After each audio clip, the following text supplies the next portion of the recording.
আসসালামু আলাইকুম। কেমন আছেন আপুরা ভাইয়ারা? মুই আজগো পেঁপে দিয়া কয়েকটা ভেন্ডি ছিল হেয়ে দিয়ে পাঙাশ মাছ দিয়ে রাঁধতে আসি। এই যে অনেক মজা লাগে। এই যে করলা ভাজি,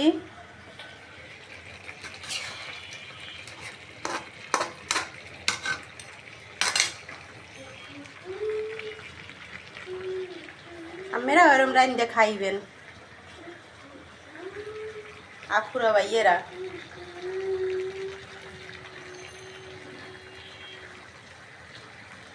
হ্যাঁ বলো।